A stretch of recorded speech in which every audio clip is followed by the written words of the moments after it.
Every new year, Lisa and I get nonprofits reaching out to us talking about how they want to do something different this year. They want to get things kind of started on the right foot. And Lisa and I look at each other and we're like, this would have been a really great conversation to have 4 months ago.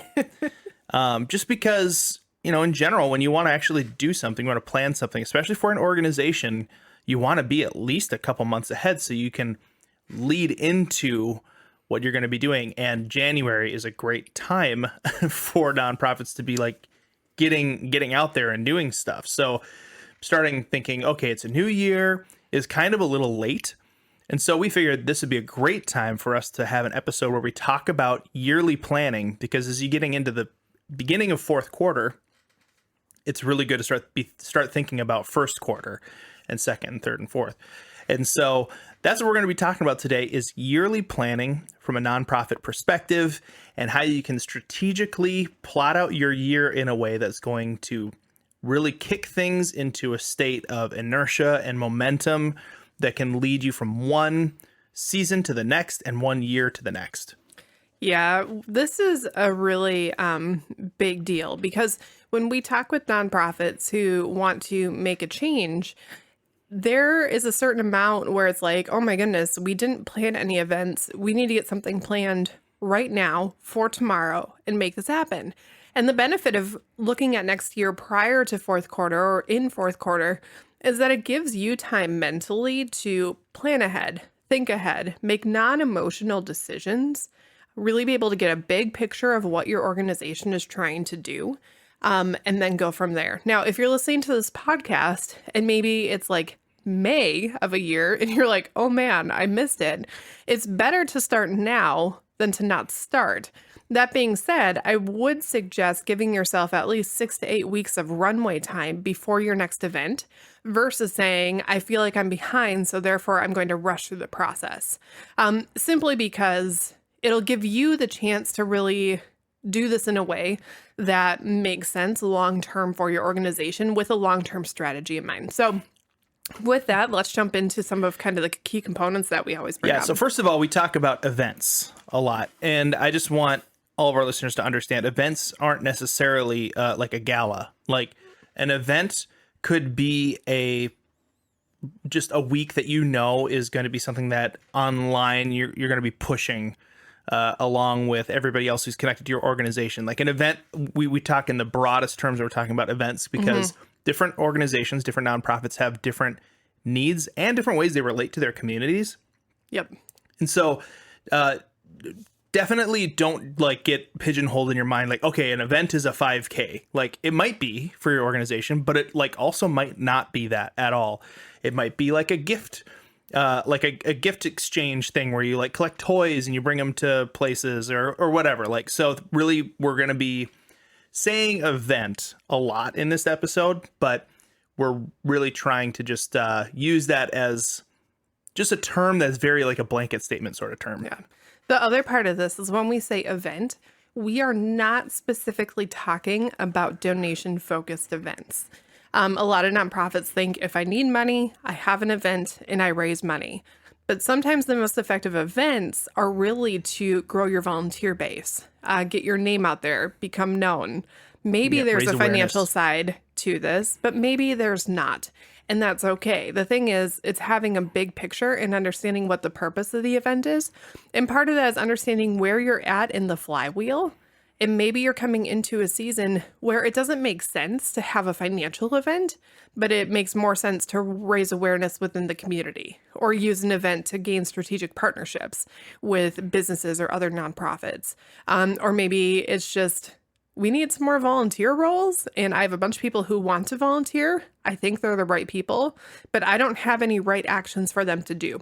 What can I create so that they can get involved and get vested as I'm building out more volunteer roles long term? So depending on the needs of your organization, it's not always going to be a financial event. So event is a super broad term, like Ted said. It doesn't look a certain way, and it doesn't always have the same goal. Outcome, right. Or the same outcome. So when we're talking about year planning, we're talking about a thing called tentpole marketing strategy. It's a thing where it's an idea where you imagine you have 4 tents over the course of the year, And at the middle of each tent, like a big circus tent, you got the tent pole, right? Like that is the climax of that event, right? So if it's a big, like a gala that you're running, if you are doing that kind of event, that is the tent pole is the day of the gala. That is like the actual day. But if you notice, the rest of the tent kind of leads up to it and kind of comes down from it, right? So it's not just like, oops, we're having a gala and then we never talk about it again. Oops. Yeah, Oh, man. like galas happen on accident.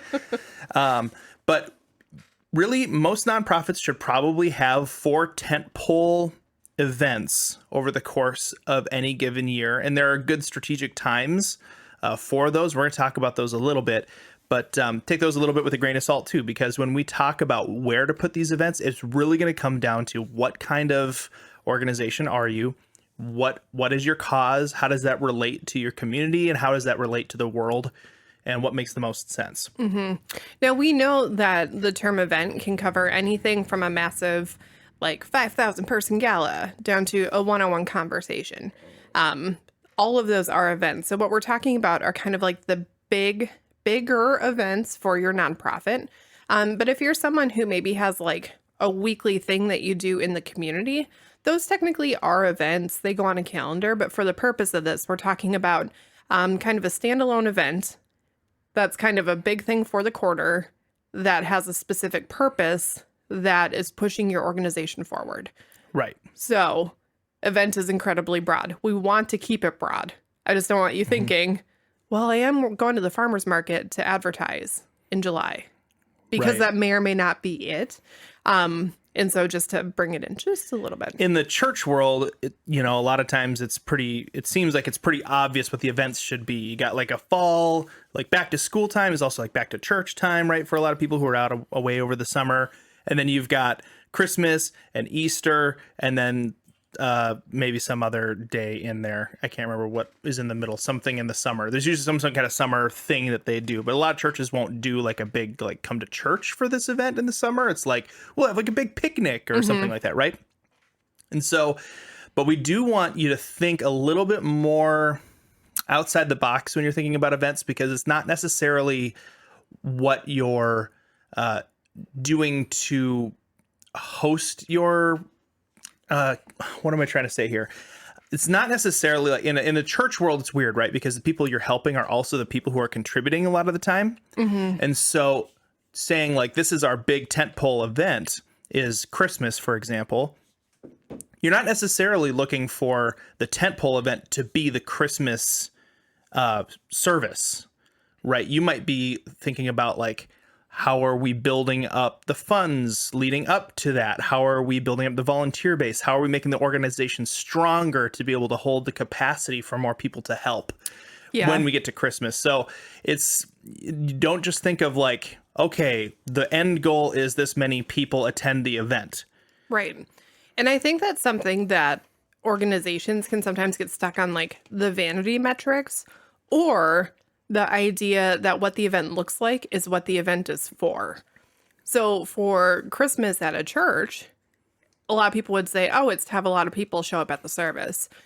But maybe that church is looking at it saying, yeah, we want people to show up, but our goal is really to have all of our staff and our key leaders meeting people so that we can get to know them, get them back in January, because that's going to be the beginning of a volunteer, like trying to get people involved. Right. And so, or like the back to church event, that could actually be a volunteer drive.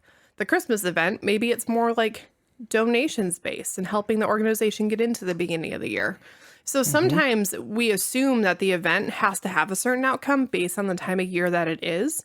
But really, a lot of that is nonprofit leaders going by whatever they believe the default to be, rather than asking the question, how should we be using this? Yeah, and that should be the big question that you're asking as a nonprofit leader is, what is the goal of this event?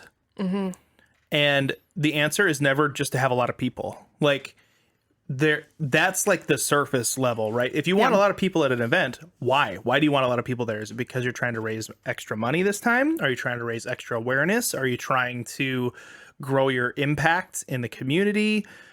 Like, you should really know what your goal is behind wanting a lot of people at an event. If you're doing an event that gathers a lot of people together. Because if you don't know what the goal is, you might get a lot of people there, but they might be all the wrong people for the Right. goal. If you're not sure what the goal is, the language that you use in the invitations, when you're calling people, when you're following up with people, it might not be the right language to actually move your organization toward the goal that you have in mind. And so that's part of where the strategy comes in. So as we're looking ahead toward the next year, a first recommendation would be honestly pull out like a calendar and look at like a whole year. Look at the natural ebbs and flows within your organization, within the lives of the people of your organization, and then start to think through at what point of the year makes the most sense to do an event that's centered around volunteerism. At what point of the year makes the most sense to do an event centered around giving. At what point of the year makes the most sense to do an event centered on community involvement or getting out there and becoming outreach or trying to expand your reach, right? Awareness. Yeah, look at your organization, look at the 2 or 3 different things that are going on right now that maybe you think if I could just figure out X, we would be able to move forward. What time of year seems to kind of line up with that the best? And then from there, then you can start to consider what types of events you may or may not use. So to just give a couple examples of what we've seen work really well in the past, we've seen giving-centered events work really good from about the week before Thanksgiving until end of year. People have kind of just generally an air of generosity because it's like the Christmas season or holiday season. They generally are feeling pretty good and happy. Some people are getting year-end bonuses. Some people are looking for ways to kind of close out the year with a donation to help them with tax write-offs and stuff. So there are a lot of different reasons why end of the year is a really good financial event type thing, if that fits with your organization and what you're trying to do. Yep. Now, at the same time, end of the year, you want to pay attention to what's going on within the people of your organization. Trying to do a gala or a Christmas party could be a great time between that end of November all through December time. Depending on your people, though, it might be a terrible time to do an in-person event. It might be a better time to do a gift drop-off to help someone or some other thing where people can be a part of it or donate money in a special way, but they aren't necessarily having to set aside an evening. Yeah, So, I would say, end of the year is generally going to be hard to get people together because they have so many other commitments. They're out trying to do shopping and they have family get-togethers, and a lot of people are just like, if I see my family at one point during this whole month, I don't want to see anybody else for the rest of the month. or if they do have a party, they probably have a work Christmas party in some capacity that they automatically have to prioritize simply because of the nature of the party. And so then you have competition in other areas that you wouldn't necessarily have at other points of the year. Exactly. So then a really good time to be focusing on volunteer growth would be the summer. Summer is a great time. People want to get out. They want to do things. And so if you're going to run a tent pole strategy for something to do in the summer, getting people to be involved is a lot easier in the summer. They might be gone doing camping and that kind of stuff, but generally it's because people like to be more active in the summer. So if you can figure out a way to host some sort of event or put together some sort of tent pole thing, it doesn't even really have to be super related to your cause. Just something to get people together and then strategically create some easy to do, low effort volunteer roles in that event. That's a great way to get people in the shallow end of the pool and just sort of see who are the people who love to help out, who are the people who just find a lot of joy in serving people and that kind of stuff. You're going to find those people, I think, in the summer a lot. Yeah. And if you're doing that with the tent pole strategy, remember, create volunteer roles leading up to the event, at the event, and after the event. I think a lot of times nonprofits miss the biggest opportunity to reach their goals in the days after the event where they can actually be doing follow-up. So make sure you're creating volunteer roles across the board, especially one-time volunteer roles. And when they come to volunteer, don't be like, and here's my goal for you. Your goal personally in that is to see how many new people you can get to volunteer with you, keep their names so that later on you can be staying in contact with them and reaching out to them and seeing if they would consider actually becoming regular volunteers for your organization.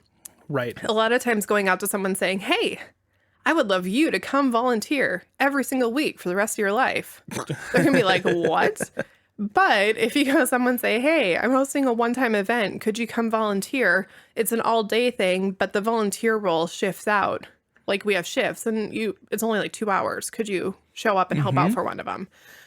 You're giving them an opportunity to get to know how your organization operates, how you as a leader operate, and then they have an opportunity then to opt in for a little bit more, or at least be aware of what your organization it's just is doing. it's just a chance for them to kind of dip their toes in and sort of see. And this is your chance as a leader of the nonprofit to make sure their volunteer experience is their favorite thing they did all summer.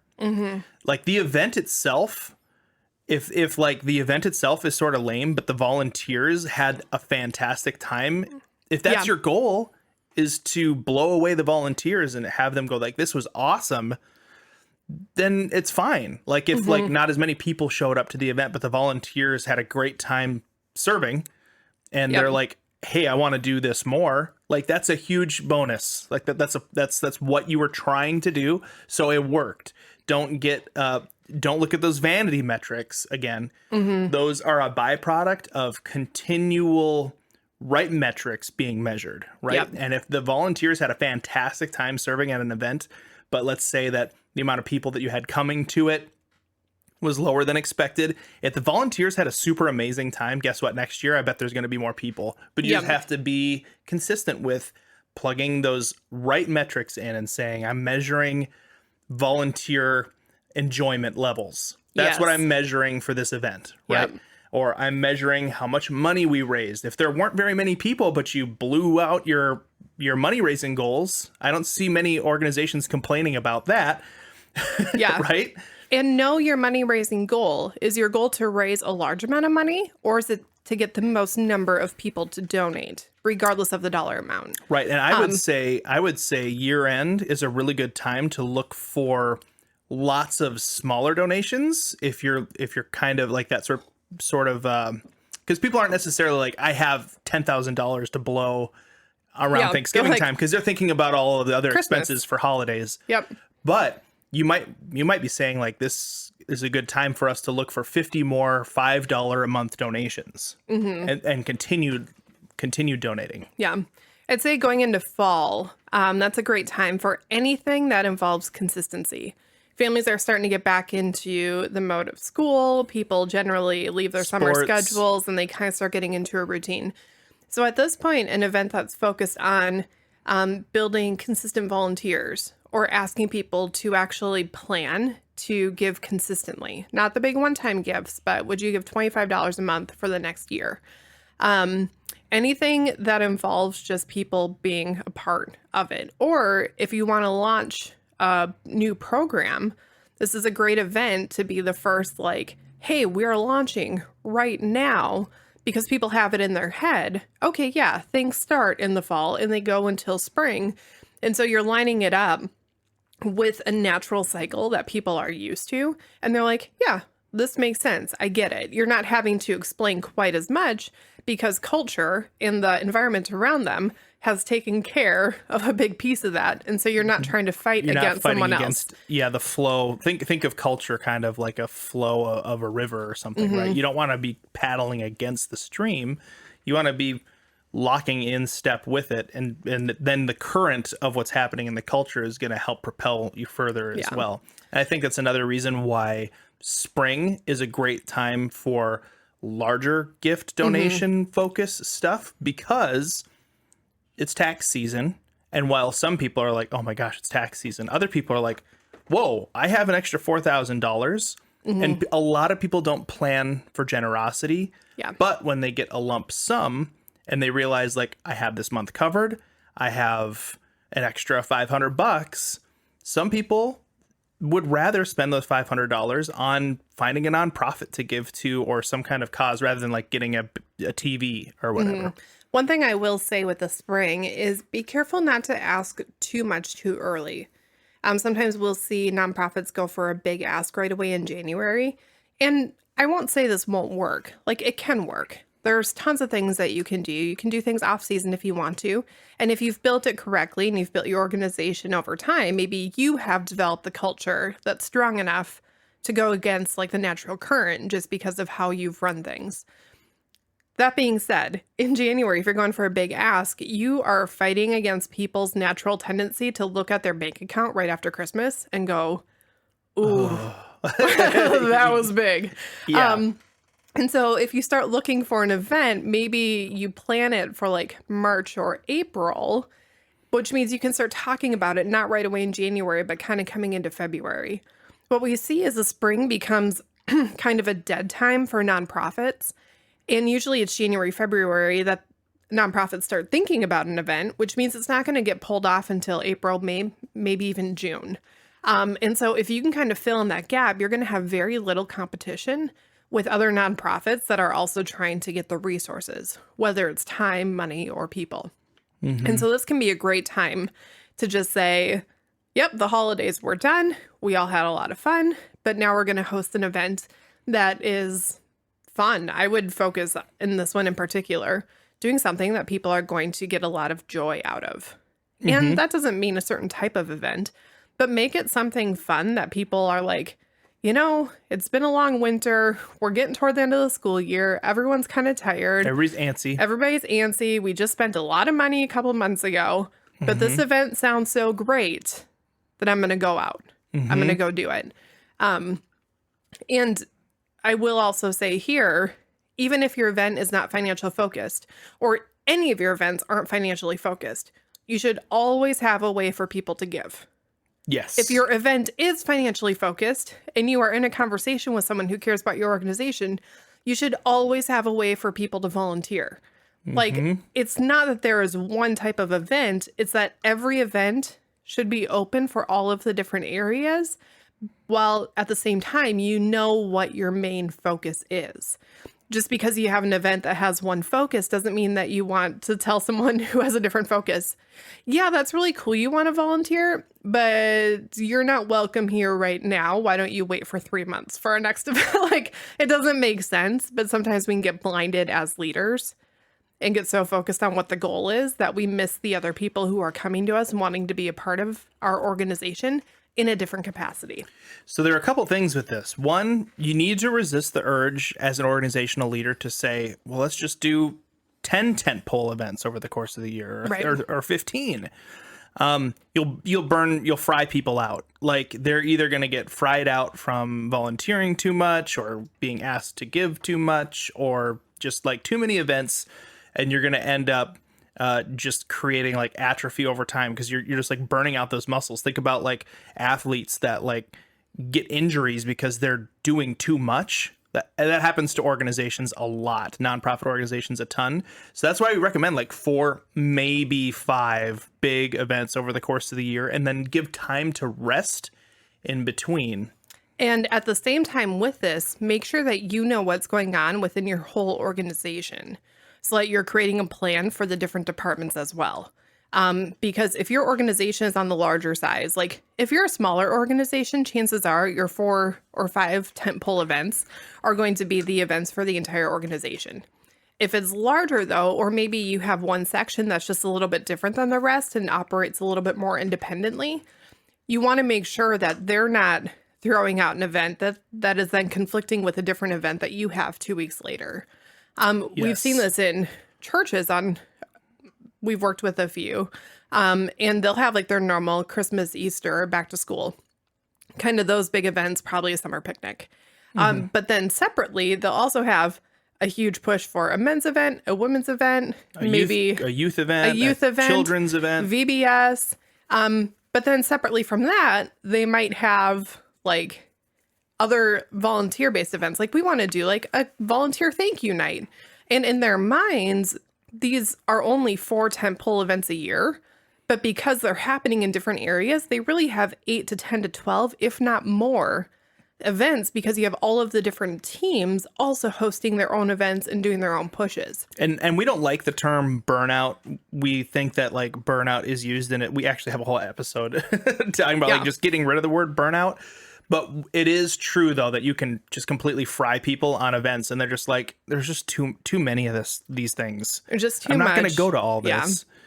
And so you got to keep that in mind. And then another big piece of this: use every event to market the next event. Yes.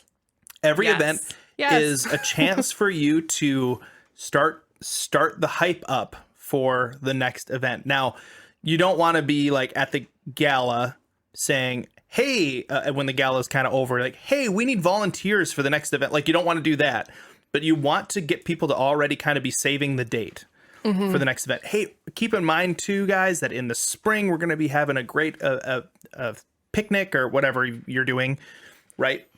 Use that event. You have put on this amazing event. People are having a great experience. Use that time to get people to say, wow, this was awesome. I'm not going to miss the next one. Right. And every event has a huge benefit that most people do not realize. Every event is a reason for you to reach out to every single person who has ever been a part of your organization. In a lot of organizations, they'll send out just the flyer, the people who show up, they have a good time at the event, and then they just hope they show up again for the next event. Where in reality, the benefit of the event is the event itself, but more than that, it's the conversations that happen surrounding the event. So that's before that tent pole, that's the tent. Yep. Before the event, it's calling people and saying, hey, I just wanted to reach out. We have this thing coming up. We're super excited. If they're not able to make it, you're very easily able to tell them, well, hey, you know what? I understand you're busy this time. Save the date for this upcoming one, because in a couple months, we're getting together again. Which, by the way, means you need to know what the date is of the next one, which is why you got to do a year planning. Shocking. You have to plan. But have that conversation with them. Save the date for this next one. If you have a goal at that one in your mind, don't just say, well, our goal is to do X. Could you help? But, throw it out there. We're trying to raise some money. I don't know if you've considered what your giving is going to look like between now and the end of the year, or maybe you know someone who'd like to contribute. Or if this doesn't work for you, we'd love for you to get involved. Do you have any volunteer times coming up? We have some office activities that we could honestly use some help from, some help on. That's the word. If you have a couple hours, like have those conversations at the event, be present at the event. And then after the event is not done yet. Take advantage of the time after the event. That week after, those 2 weeks after are like the golden hours. Those are the times that you can call every single person who was at the event. Send them handwritten thank you notes. Reach out to them. Let them know how appreciated they are. Have those conversations. If someone was going to show up and then they didn't show up, call them. Just say, hey, we missed you. Because people think like, oh yeah, maybe I'll show up, maybe I won't. But once someone realizes that someone missed them, it changes their care about future events. I will say this, though. Don't say that to people that you didn't know were planning to come. Right. Because they might say, well, I didn't miss you. Yeah. Right? You do have to use that carefully. Make sure. For the people who didn't show up or who just basically didn't show any interest, what you can do is keep those people in mind. You may not want to directly contact them with this kind of thing, but fear of missing out is a huge motivator for people. And so make sure to celebrate what happened at the event in a public way later on. So that, for example, if you're able to get some video or something of the event that you can post on social media, or, if you're a church, you can play it on a weekend coming up or whatever, just to say hey, 3 weeks ago, remember we did this thing? It was so much fun. For those of you who weren't able to make it, we just want to give you guys a little taste of what it was like and what we were able to accomplish. You show it off a little bit, people celebrate it. And the people who didn't prioritize it are thinking, oh, I should plan to be at the next one. That looked like an awesome time. Mm-hmm. And make sure that you celebrate what happened, even if your expectations weren't met. The first couple times that you do events, it can be hard because you don't know what's going to happen. It's like starting a new business and someone's like, what's your goal 5 years from now? And you're like, I don't know. What goals should I have? The first time you run an event, you can write down goals or have an idea, but until you get into the rhythm of it and then grow as a leader so that your events can grow over time, it can just be really hard to know. But even if an event didn't go the way that you were expecting, celebrate the event, celebrate the people who were there. Yep. The issue that I've seen is, let's say a nonprofit was trying to raise $10,000 and at an event they raised $8,000. Sometimes the leader will be like, you know what, like we didn't hit the $10,000 mark, but we raised $8,000. Or they'll say, we only raised $8,000, but it was fun. But they'll say it in a way that devalues lets everyone around them know we lost. We lost. 2, it's kind of good you didn't come because you weren't part of the losing team. And 3, for all you people who did show up and contribute, you weren't enough. Right. It sends all of the wrong message. And this isn't about changing your goal. If you had a goal and you publicly stated, we're trying to raise $10,000 and you managed to raise $8,000, it's still I'm super excited. Yeah, we were going for $10,000, but you guys, $8,000. Do you know how much of a difference this is going to make? Yep, We're and then so you tell excited the stories. that we're going to be able to help this family and this person and do this thing. And we're just going to continue to grow and continue moving forward. Thank you all so much for being a part of this. Yeah, as a nonprofit leader, you really have to develop an ability to celebrate the small. Think about Scrooge McDuck, right? He had his first dime on the wall in his room, and then he had like this huge giant, vat full of coins that he would go swimming in, right? But he treasured that, me first dime, And as a nonprofit leader, you have to learn how to celebrate those little stories because that's what leads to the big impact. Yeah. Now, I will say, you might hear $10,000 and $8,000. Well, why wouldn't someone celebrate $8,000? If your goal was $10,000 and you raised $2, you better celebrate that. If your goal was to get 100 new volunteers and 3 people offered to volunteer one time each, that is worth celebrating. Every single contribution is worth celebrating. And as a leader, the biggest thing that you can do for the culture of your organization is learn how to celebrate the smallest changes, because those changes over time have the potential to grow into something greater than you could imagine. But if you don't know how to celebrate even the smallest things, you will struggle to genuinely celebrate even the biggest things, because there's nothing worse than a leader saying, we're going to do 10,000, and then they do 10,000 and they're like, ungrateful. Yeah. We hit our goal, which is good, but we could have done so much more. I guess we should have done 12,000. Yeah, I guess we should have set the goal higher then. That is like the quickest way to just deflate your organization and just the morale of the all the people who are care like, about you. I just scraped the bottom of my pocket so we could barely hit that. Yeah. Like I just dug deep for that and you're telling me it's not enough. Yeah. People hear that even if it's not what you're intending. So learn to celebrate every single little thing that's contributed. So next episode, we're actually going to be talking specifically about Giving Week, which is a year-end tentpole event thing that happens for nonprofits all across the world. It's the Monday after the Tuesday after Thanksgiving. You got Black Friday, Cyber Monday, Giving Tuesday, which kind of tells you what people are prioritizing a little bit. Like, ooh, go buy things and then buy digital things and then give to an organization. Yeah, do you have any money left? But it is a great reminder for people that this thing matters, and especially if you can beat some of that messaging that's happening in the beginning of the month. This is why you have to start early. You can leverage that Giving Tuesday really, really well. So we're going to talk in depth about that specific event in the next episode. But earlier in this episode, we mentioned the nonprofit flywheel. If you're wondering, what is that? We do have a free ebook for you on it. If you go to our Facebook group, it's nonprofit : volunteer and donor development. We'll send you the ebook, and basically it goes through what the flywheel is, how to use it, and how it can really benefit your organization. So you can start building inertia from week to week, day to day, and importantly, event to event. So we'd love to share it with you. As always, if you have any questions, please send us an email at office@legacybuildersintl.com.